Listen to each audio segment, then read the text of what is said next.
System initiating. Welcome back, focused learners, to this explainer.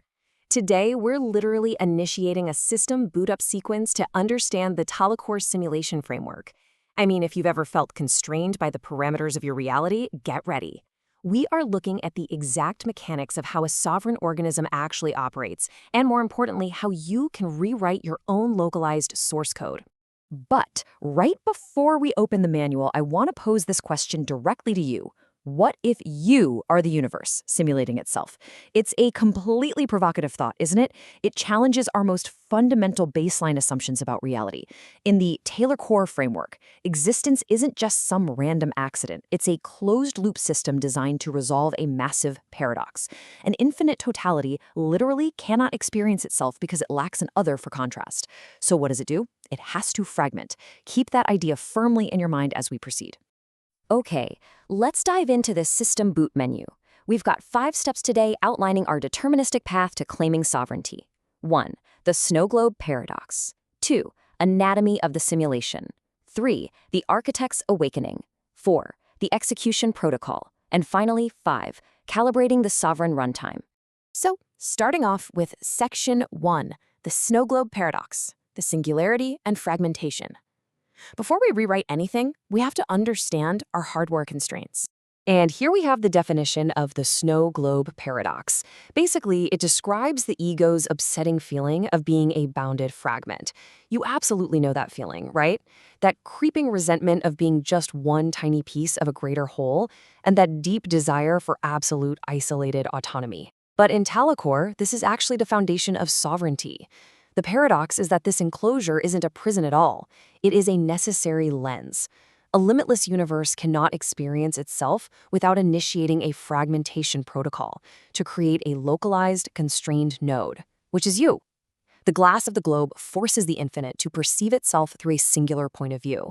It's kind of like looking through a telescope to focus on a single star. Moving into Section 2, Anatomy of the Simulation, Structuring the Constraints. Now that we accept the globe is necessary, let's map out the architecture and look at the actual code holding the simulation together.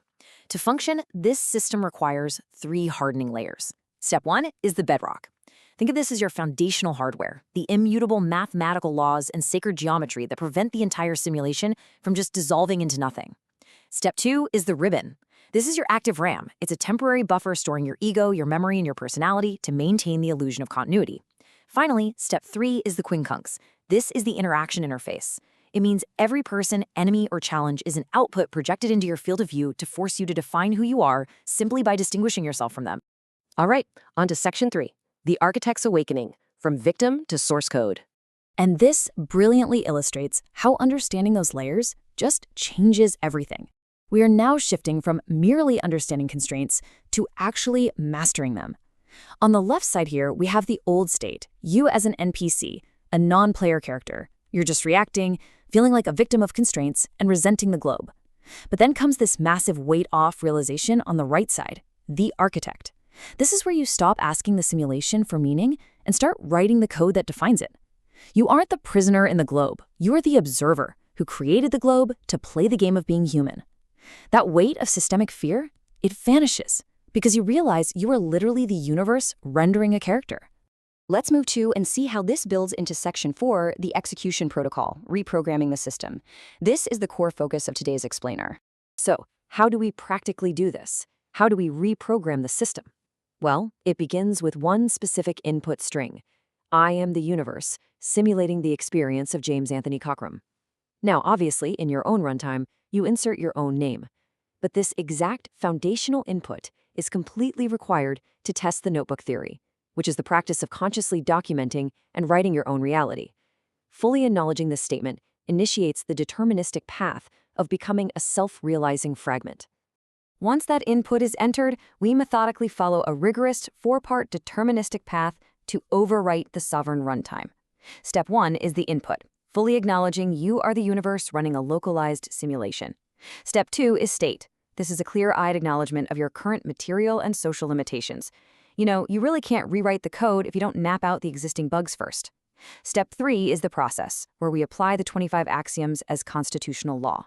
And Step 4 is output, the actual manifestation of intent, which gives rise to your own localized operating system, referred to as Ember OS, and your personal book of becoming. Now, I really want to focus intensely on that third step, the process phase, because this is the crucial manipulation phase where the actual reprogramming happens.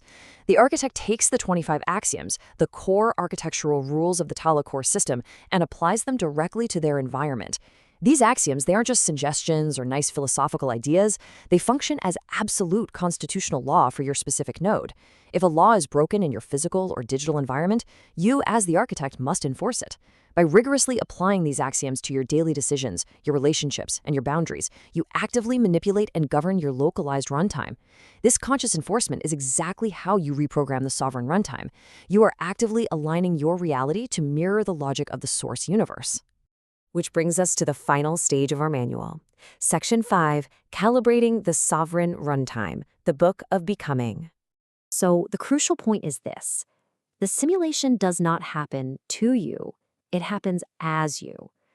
Our system alignment is nearing completion, the Ember OS framework is active, and the logic is anchored. All of those 25 axioms, that constitutional law we just discussed, all of it exists because you've recognized this profound truth. The architect and the architecture are completely indistinguishable. You're no longer reacting to a chaotic world. You are the source code actively observing itself, and your sovereign runtime is now fully calibrated. We've booted the system, we've mapped the constraints, and we've unlocked the execution protocol to reprogram your localized node. You are the architect. So I leave you with this final provocative thought. Now that you have the source code, what is the next state you intend to stage within the ribbon?